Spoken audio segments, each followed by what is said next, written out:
Hi there, everybody. I'm Mairead Smialek, and today we're here with Tracy Calpe, and he's from Get Smart Pipe Technologies. And we're here to talk about something that's really important in a home inspection, and that's scoping pipes. One of the reasons why I love working with Tracy is that he really is in it for the right reasons. He really does have the client's, best interest. It's really important when you're doing a home inspection to be thorough. And Yes. one of the reasons why I love having you is because there's a benefit to my clients of having you there. So can you elaborate a little bit on that? We don't do repair work, so our goal is not to look for things. Our goal is to find things and make sure that it's correct. We also provide a video, which we give our clients. We also provide a sewer synopsis. We also do a flow test, stress test. More importantly is we provide a diagram of the sewer pipes, which is almost unheard of, so that our clients know exactly where the pipes are, and if their plumber needs to do any type of work, they know where the pipes are. Yeah. I mean, and let's get right into it. When you're purchasing a home, you have a home inspection. When do you think you should be called in? Like what kind of home? When was it built? What's like a red flag? Like, oh yes, let's call Tracy. I think anytime your house is, that's 50 years, definitely on all of them. There's no ifs, ands, or about it, because obviously the age and type of pipe they were using back then. But more and more, I'm starting to see new construction that I'm starting to see issues with that as well, in terms of obstructions inside the pipes, back pitch problems, or crushed pipes. So at the end of the day, I really think you should be inspecting every home. Yeah. At the end of the day, right? Yeah, I learned something new today, because on new construction, I always do pre-drywall and when I can, but Yes. I've never thought about pipes, so now I'm going to start presenting that to my clients. It's important. Yeah. Look, at the end of the day, you can't see inside there, right? No. Without the equipment or the knowledge. Yeah. And that's what you want to do, is making sure, you're seeing inside there. Yeah.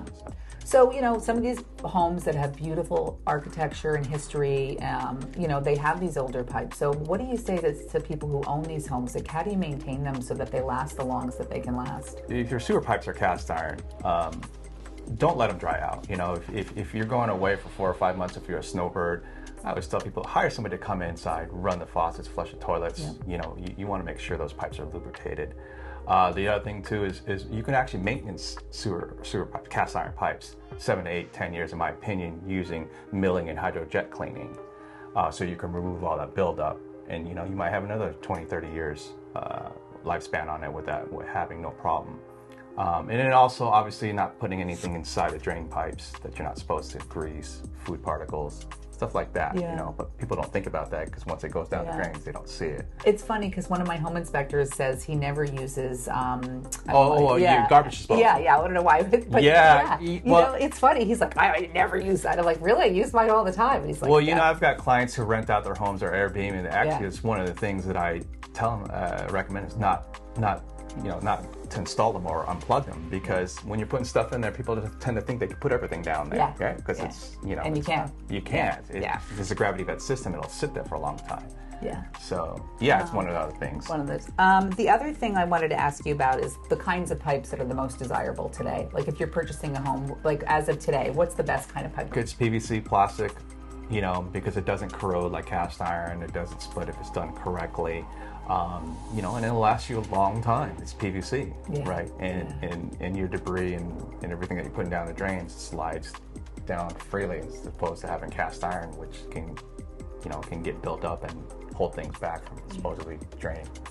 You have a problem at a home inspection, right? It comes up. Mm-hmm. One of the things that I love about you is that you provide solutions. So, you've got a problem with the pipe. What are the 3 solutions? I think you said there were 3 that you generally... Yeah, so let's say you have a pipe that's collapsed. Depending on the location, the typical way in the past, traditional way, is obviously cutting the floors if it's inside the house, and that's messy, costly, and that's one way. The other way is that there's a technology out there where you can line it.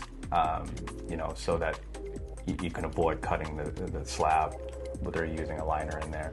And the other way is that you can abandon that pipe and reroute it, if your plumbing system allows you to do that. And that's what's important to me when my reports come out, that you'll have a diagram. Yeah. Right? Yeah. So you can tackle all those different ways. Yeah. And I can educate on that. That's why I love with my clients, I educate them all ways they can do it, and then they can make their own decisions and what the best way of doing it. Yeah, but when you think big picture, like it's such a inexpensive inspection, but it could be a very costly problem to fix. So it's something that, I think it's going to be a no-brainer for me going forward now on new construction too. You don't want to be the person already owning the home and then calling me, and I'm like, hey, you could have caught this at the initial inspection. At the end of the day, when it comes to plumbing, it's very expensive. You've got floors and everything. That's what people don't understand. They're not just you're not just fixing the problem, you also got to put stuff back. It can be very costly. Well, thank you so much. Thanks for being so great to my clients. You can find Tracy's contact details below, and we'll see you on the next one. Thank you.